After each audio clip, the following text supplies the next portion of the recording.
So, we are live, we are online. Hello everybody and welcome to eVision Live with Dr. Alexandra Kleeberg and Dietrich Busacker and with Bettina Flossmann and Tim Helm as our special guest.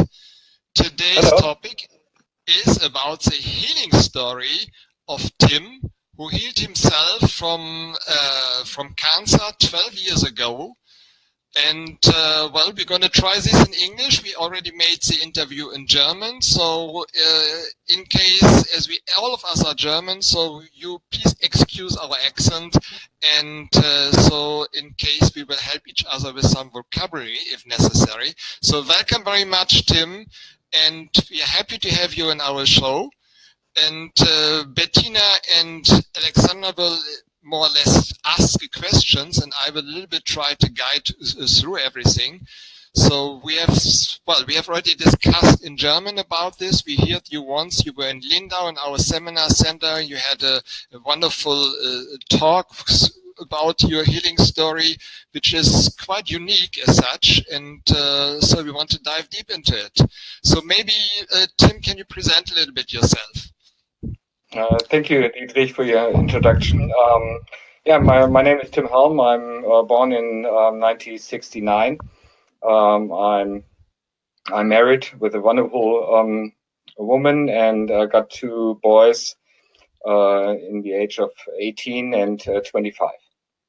I got cancer. I got a diagnostic cancer in 12 years ago in 2006, and it was a non-Hodgkin lymphoma. I don't know how you call it in English. In non-Hodgkin lymphoma, level 1 in the stadium 3. That was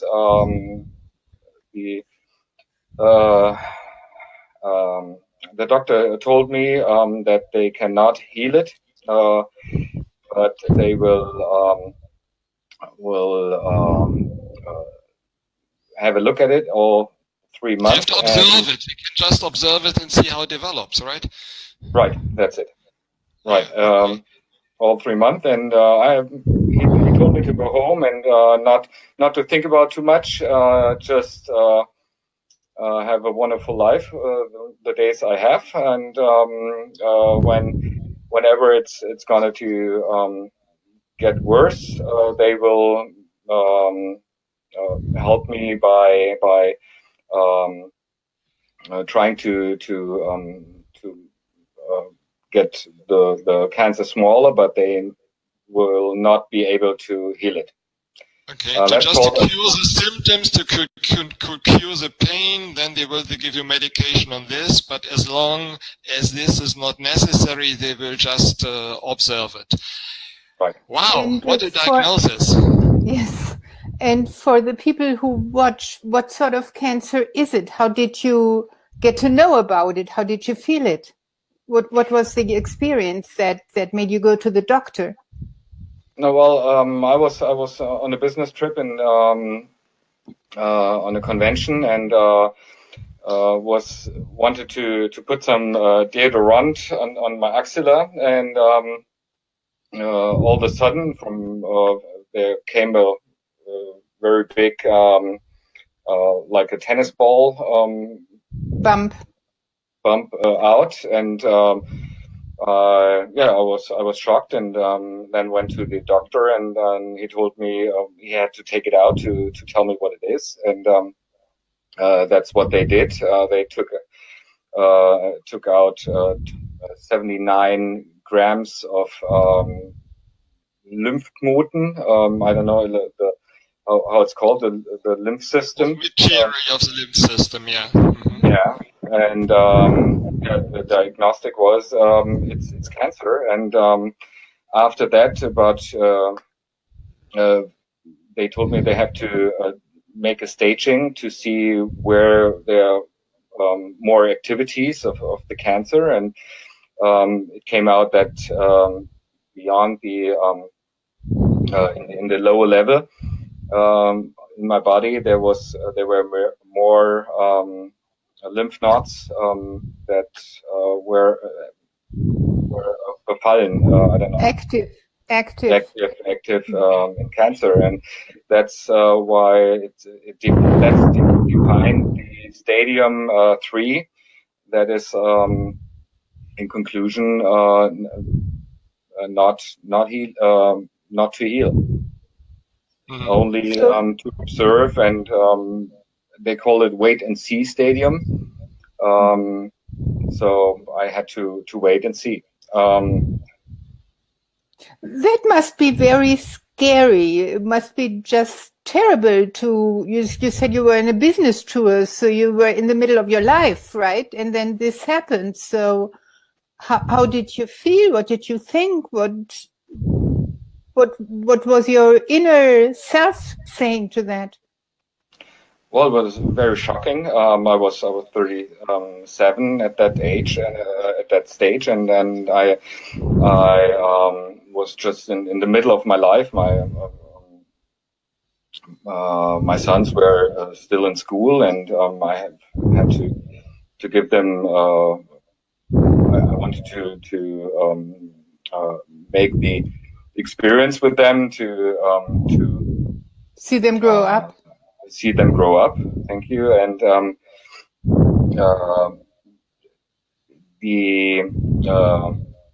but I have to tell the staging.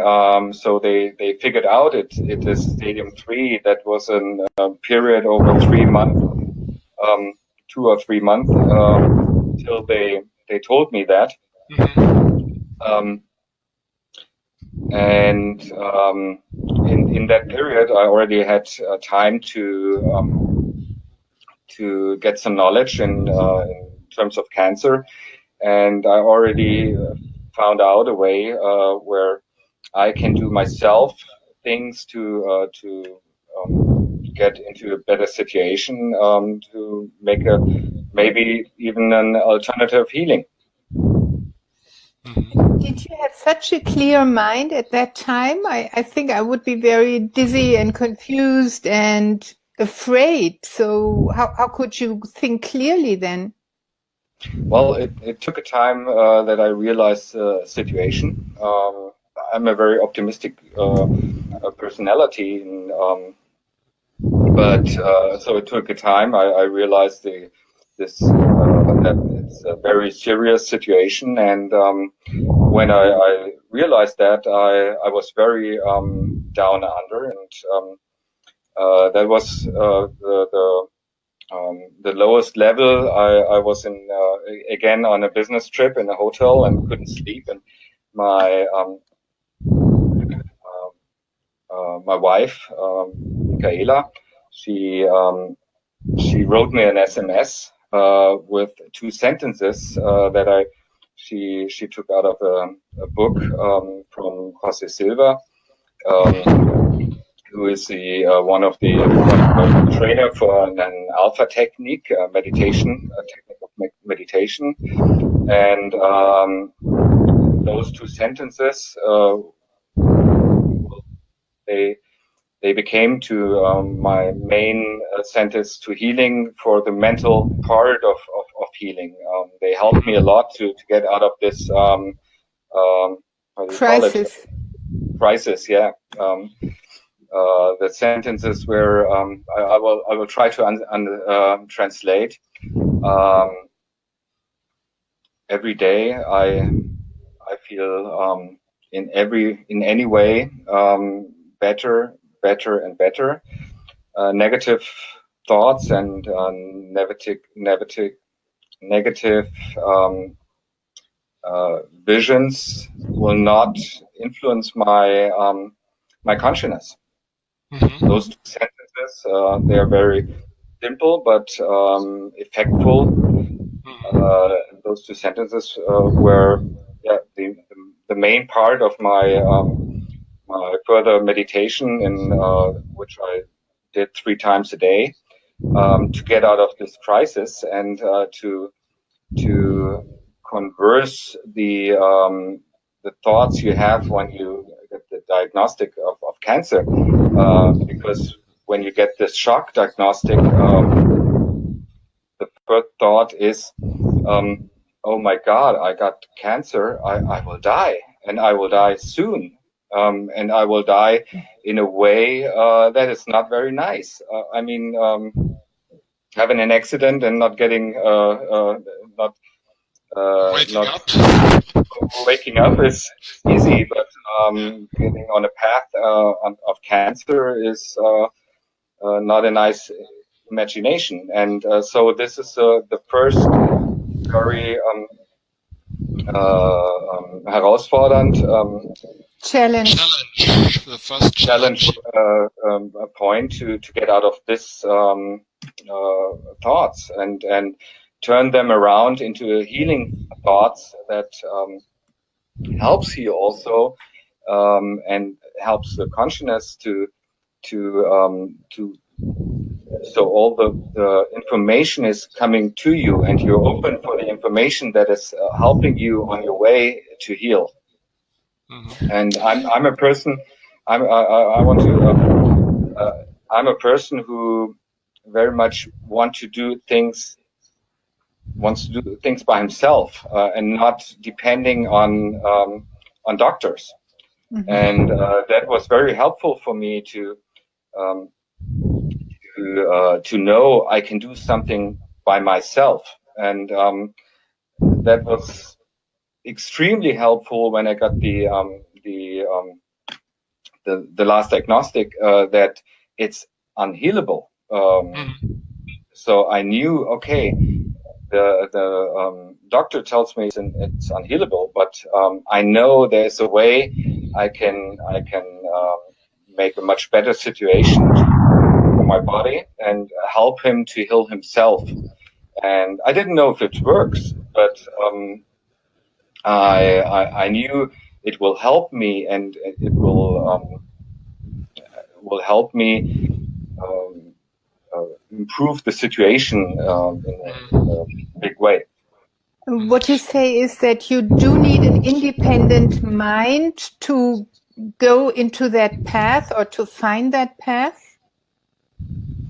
Well, I'm a personality that wants to create things himself and not being created from the outside, and that's why it helped me so much. Is that your question? Mm-hmm. Was that your question?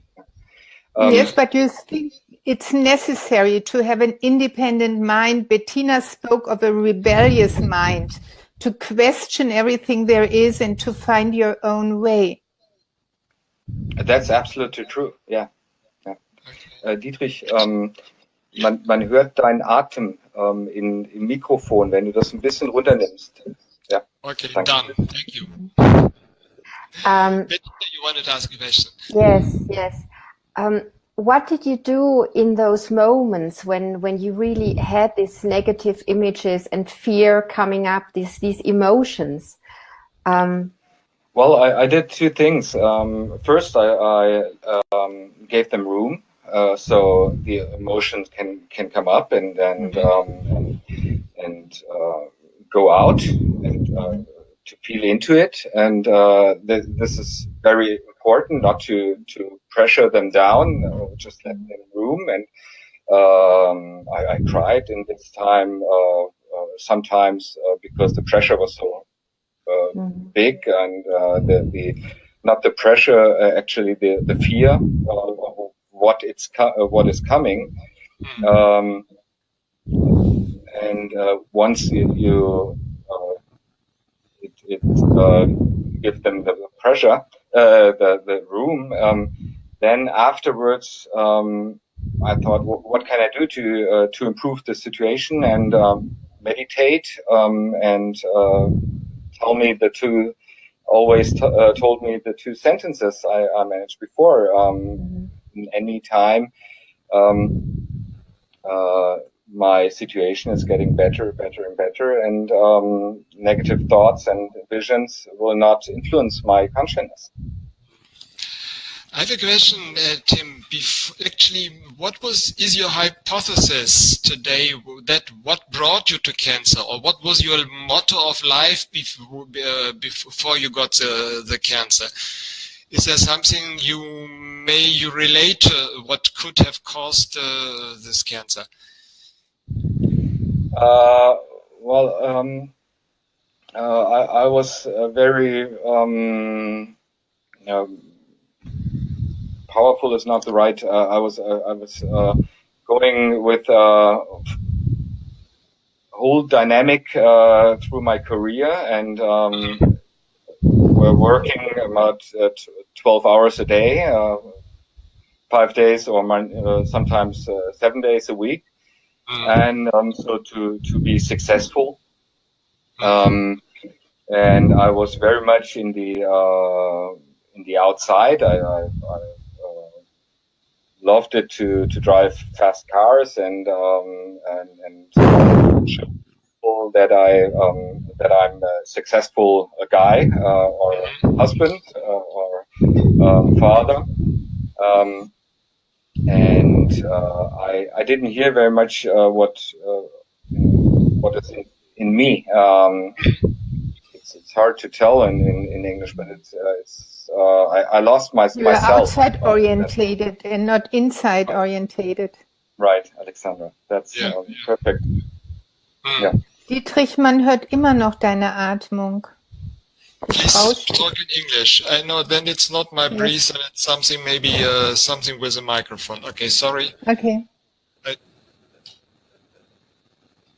Okay, who wants to ask a question?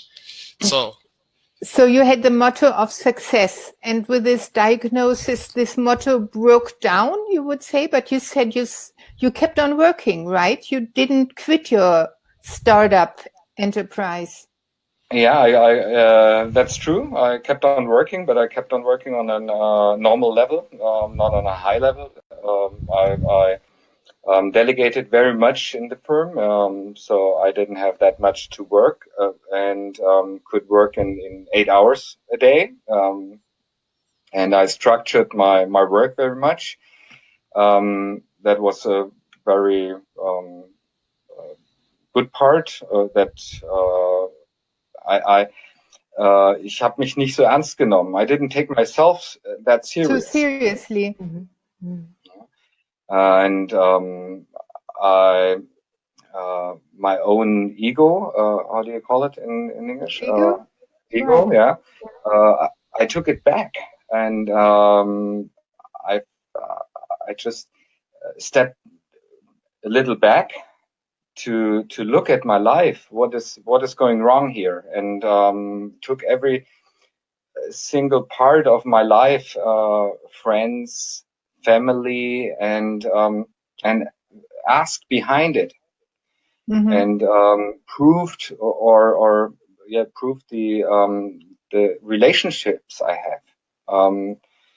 What relationships do I have that very give me energy, and what relationship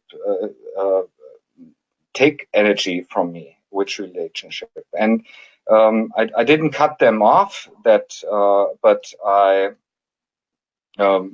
well, actually it's different. Some I cut off, and some relationships I just in family I just told them that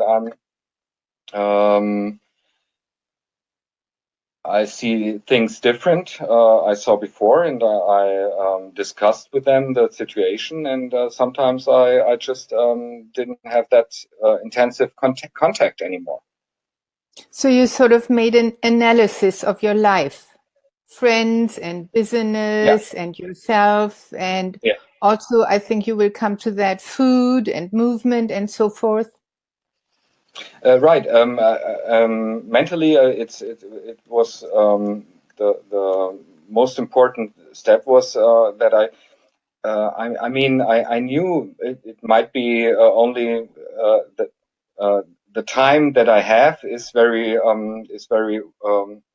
limited, and I have to see that this time I have is in the best way used, and so that's a consequence that you look what is important for me in that limited time I have, and sometimes you need that. I needed this kind of diagnostic to understand this and to wake up out of your routine. Yeah, Bettina. And did you believe at that moment that the doctors were right, that you would die? Because now you talk about that you kind of believe that your time was limited. No, at that time I actually didn't believe the doctors because in any information I found, I found out that this is they excuse my way to say it. They know a shit about cancer. They don't know it. They do. Sie tun so, als ob. They do as if. Pretend. They pretend to know. Yeah, right. And but they actually don't. And but what brought you to that? Well, the way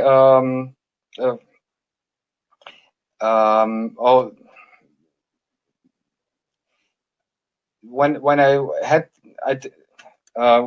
I had the first diagnostic that I have cancer, I thought, oh, the scientists are so good in healing cancer, and the chemotherapy is no problem today, and they can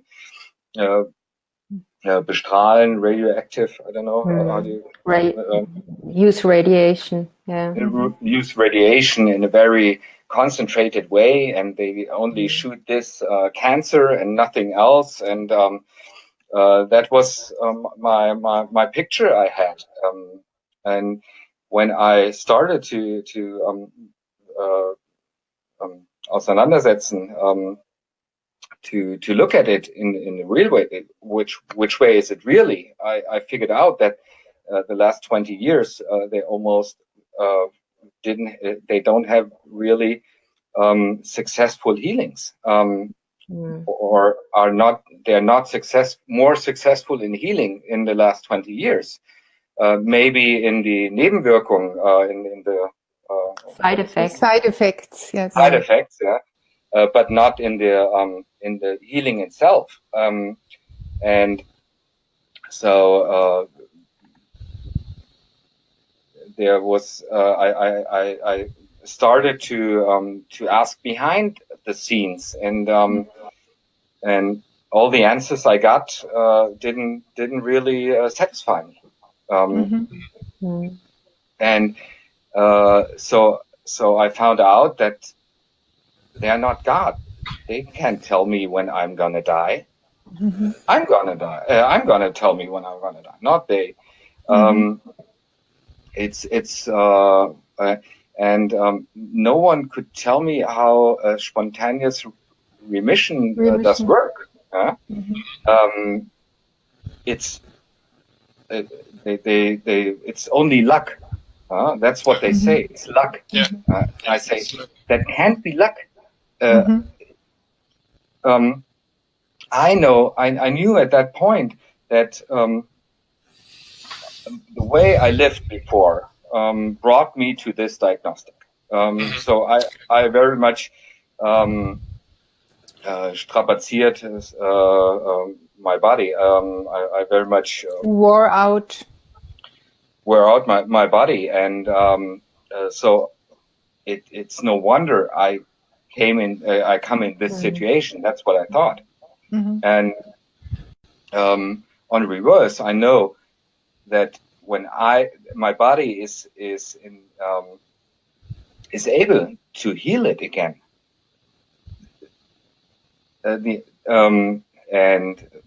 he's the best healer I have, not the doctors and not the medical assistants they give me. My body is the best healer. He can do it, but I have to help him. I can't say he can do it, but my body can do it, but I have to help him for sure. And this help was in three ways. First, the mental help. Get rid of all the stress factors around me. The second I knew is detoxing is very important. because I knew I was a very strong smoker. I was also drinking, like to drink alcohol, sometimes a lot, to party, and not really looking what I'm eating. It has to only help me to get to be not hungry, but not really helping me to heal things. And that's the way I lived. And so the detox, and in the third point is the nutrition. I knew I have to I have to change my habits in nutrition, and those are the 3 points I changed in my life in a very consequent way.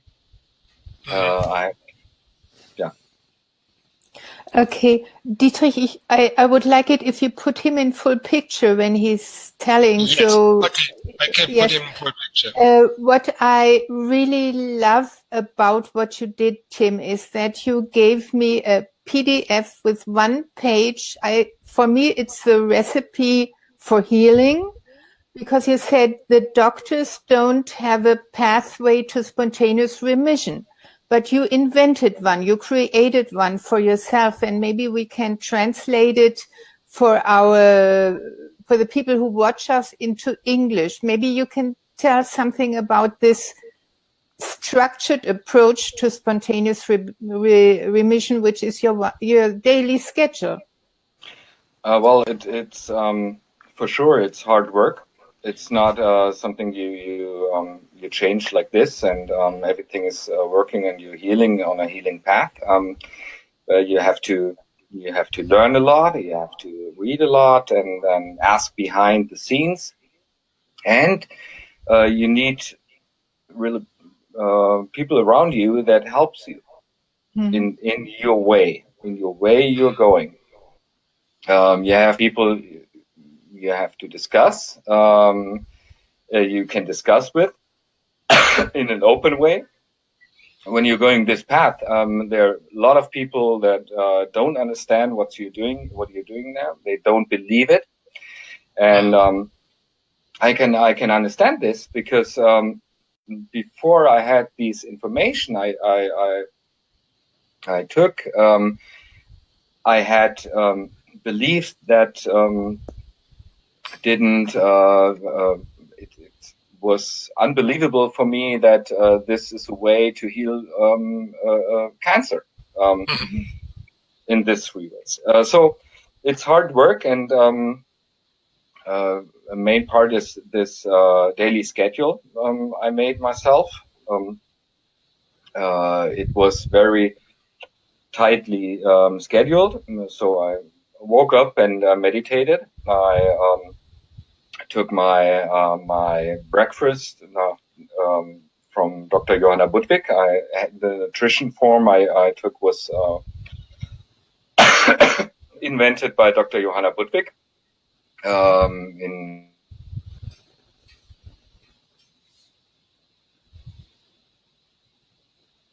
Oops, we lost him.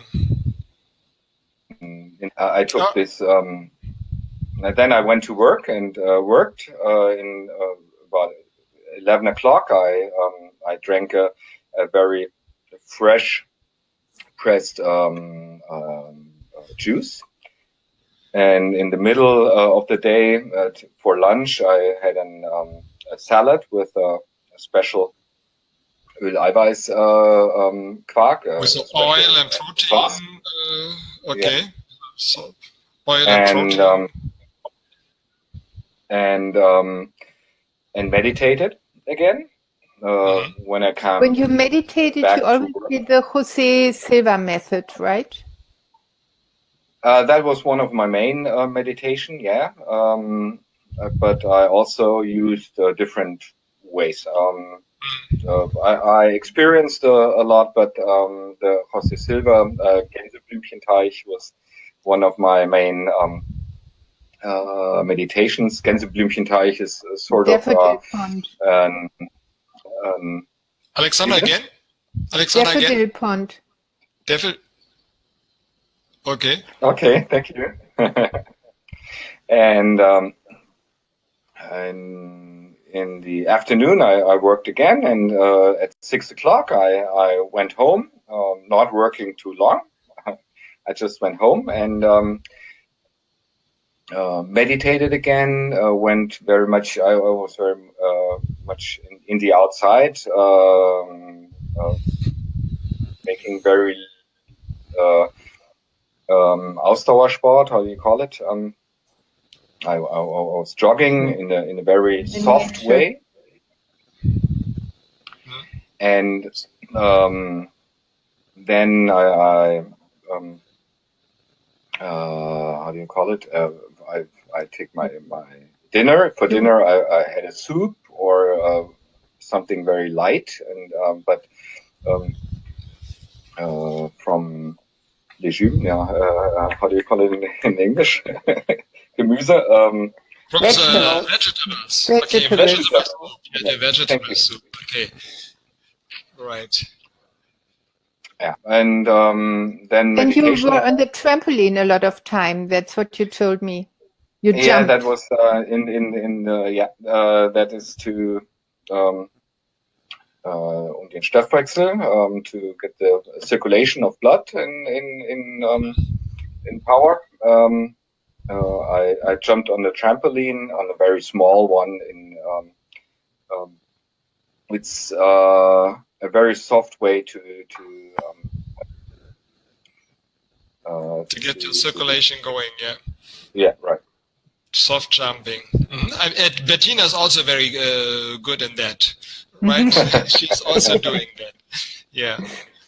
Okay. And Tim, in your meditations, did you also use visualizations? Like, did you visualize that your body was healthy, your cells were happy, or anything like that? Yeah, the Gänseblümchenteich, how do you call it, Alexandra? Daffodil pond. Daffodil pond? I think so, but I have to check it if it's the same. A flower lake. I call it now flower lake.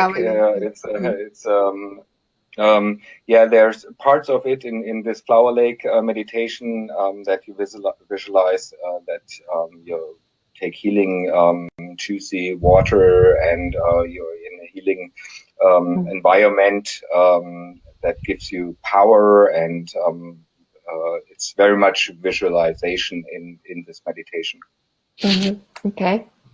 And all my cells are happy, and it's a sort of weird in the first time when you hear this, but it's feeling so great after the meditation, or actually during the meditation. That is a great experience. I love it until up to now. It's when I'm feeling down, I still do it. So how long did it take till these bumps got smaller? Or you had them operated and they were gone, or they went smaller and smaller? There were still 2 lymph nodes, so that you could feel. Yeah. It took 3 months that they were not growing again, and after further 2 months, 6 months in whole, they were not anymore there. So you needed 6 months for healing. That's it. I needed 6 months for healing. That's it. Wow. But I wouldn't say I needed 6 months not to feel the cancer anymore. Okay. The whole program I did 5 years. Although I was already healed, told by the doctor. Yes. It's very important that you don't stop after you healed. The symptoms are gone. You don't stop after the symptoms are gone. Yeah. Thank you. Right. So you have to keep on doing this stuff, because otherwise, what's going to happen? those things you do have to become a very important part in your life, and they have to stay and not fall back into this old consciousness you had before. This is very dangerous when you stop it too early. So you really changed your life completely, or your inner attitude? Absolutely, yeah. So the motto was success, and your motto now is?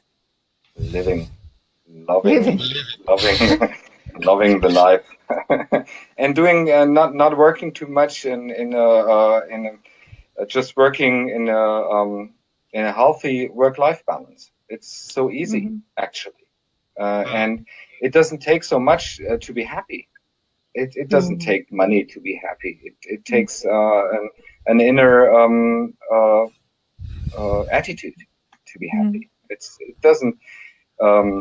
It's not depending on what the neighbor is thinking. What great car you have.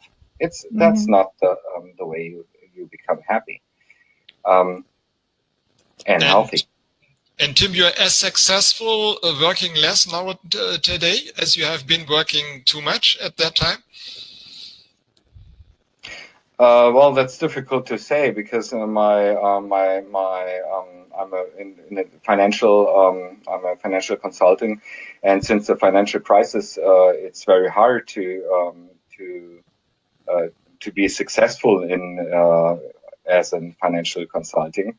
But through this phase, I came very, very good. I'm still, I still like the work, and I still have earn good money. So everything is fine. And if you look back at that time, what are your feelings now when you're talking about it? When you view over those years, what feelings come up? Well, I'm extremely thankful for this experience because I know my life wouldn't have changed in this radical way, and I would have taken very much longer for me to see this life, or to live this life I live today. I take very much more time for my family. I take more time for myself. I love doing sports, and I'm doing the sports because I take the time. That's making my life much more rich. Yeah, rich. Thank you. Rich. Yes, Bettina, please. Yes. Please go ahead. What did your doctor actually say when you came, like after these 3 months or after this wait and see period, and suddenly it was all gone? What did he say? That was actually a very funny situation. My wife was always with me by the doctor, and when this I already knew before I went to him. I don't see anymore. I cannot touch it.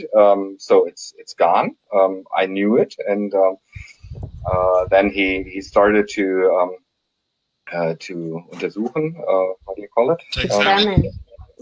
To examine myself. Yeah, and suddenly he stopped and began to walk through his room for a couple of seconds, and I told him, does anything is not okay, or does he searching for anything? And and he's looking at me quite verwirrt, confused, and telling me, yeah, I'm looking for my stethoscope. I don't know how this is what the doctors take. I think it's the same. Stethoscope, yeah, and I told him it's around your neck. And, okay. It was just like in a roman, in a book I was reading. The situation, this guy, and I said, "Is anything okay?" And he said, "Yeah, I cannot feel anything anymore. There's nothing. I want you to go to this other doctor who has this machine to check some more. But I'm quite confused. There's nothing else." I just told him, "I'm not surprised. I know." And I know what I did. Maybe it's interesting for you what I did in this time in the last 6 months. He told me, he looked at me and he smiled in a way that is a little ironical, and stepped on my shoulder and said, "It's okay. It's okay. It's okay. I don't. It's a nice invitation, but I don't need this information." Wow. Yeah, and this was a very, very important point in that. So I saw the way they are thinking, because I couldn't believe that he told me he's not interested in knowing what I did. I mean, this was with mit Ansage. How do you call it? Before 6 months before, I asked him, "I'm doing this this nutrition.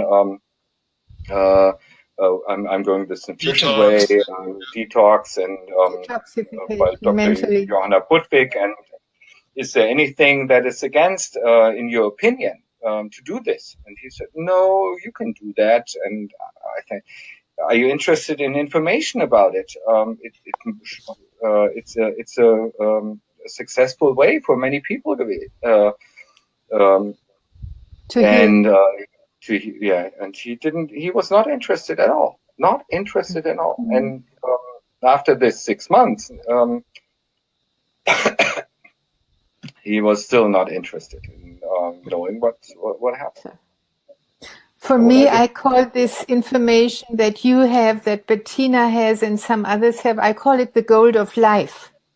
I think it's really a treasure what you experienced and what you're now bringing to the world. And there are so many people suffering, and I think it's really gold. It's a treasure you bring into the world. And I really thank you both so much, and especially Tim's time.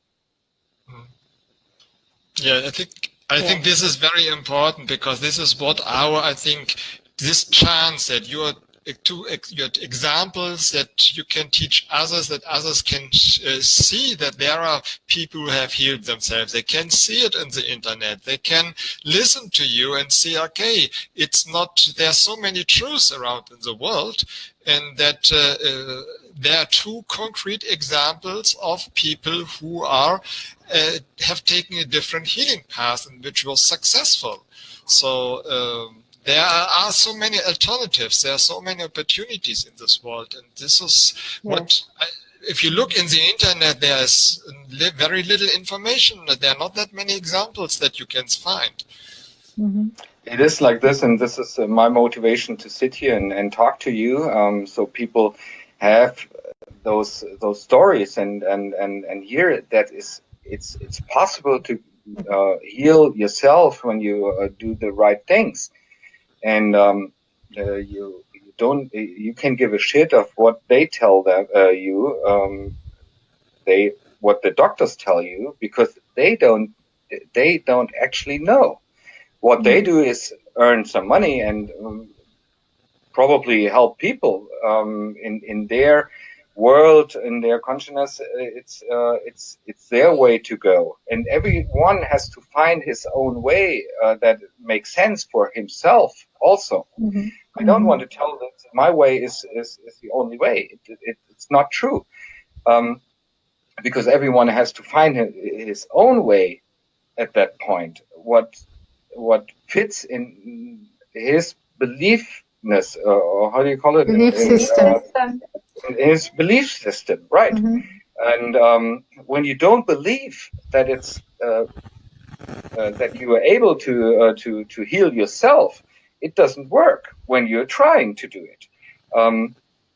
When you're a personality that needs some help from the outside, and the doctors are the one who can heal you, then it's true, and then maybe it's your way. But it was not my way, and I know how important it is to know some stories, that to know some people where it worked, because I didn't find them at that time, or very little, but it's 12 years ago, and in the meantime, I know so many people where it worked, and Bettina, it's great you're talking about it also, because most people don't talk about it, because it's still a thing that is a taboo. It's a taboo, but it's also emotional, bringing you up when you're talking. Yeah, sure. Going into public with the stories. Yeah. And I it's not think so easy. Yeah. There might be also sort of like a blueprint to spontaneous remission. If we had some interviews with Bettina, with you, and some others, and it's first this rebellious energy to say no. I think this is important, and to have enough self-esteem to go on your own path. And then it's this way inside to meditate. Bettina meditates, you meditate, the others we interviewed, they meditate, they do some sort of prayer or imagination or meditation. And it's also then the change of food, of nutrition, and of detoxification, and of natural movement. So I think there are some structures that are sort of common, but you have to fill it with your own exercises or with your own ideas. Yes.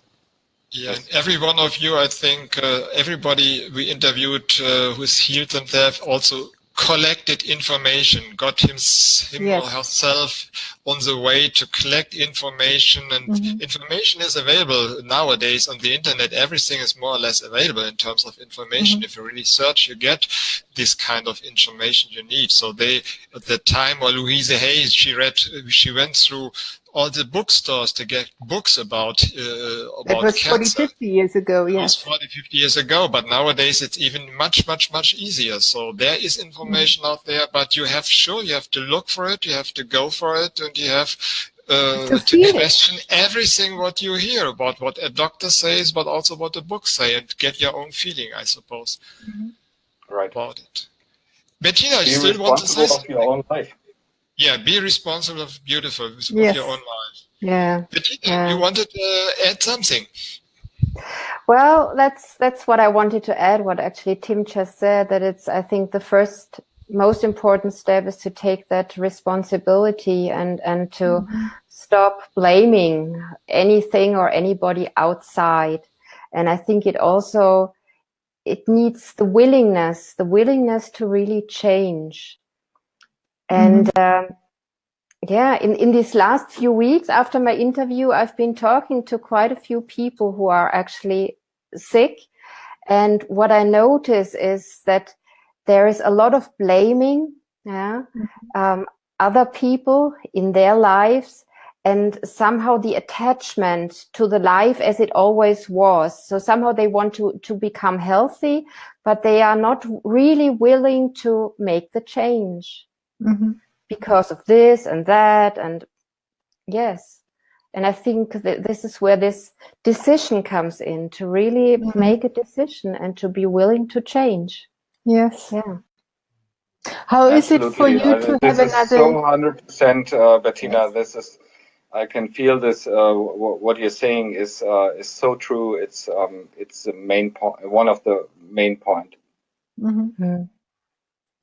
I have a question to Bettina. How is it to have another hero at your side now? It's very inspiring, and it's really great for me. Yeah, because I don't know, it's for me, it's still important to have this reassuring stories like you are telling, Tim. It's just reaffirming that yes, it's important to also be there and share these stories. It's wonderful. I'm so grateful. Thank you.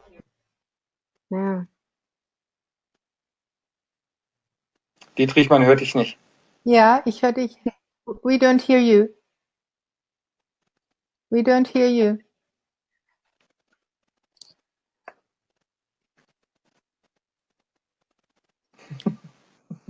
Okay. Okay, I think he wants to say goodbye or to moderate something.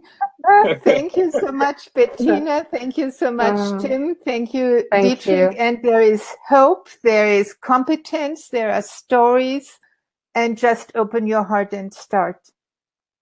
Wherever you are. Thank you. Thank you. Thank you also. Have a great time. Thank you. Thank you.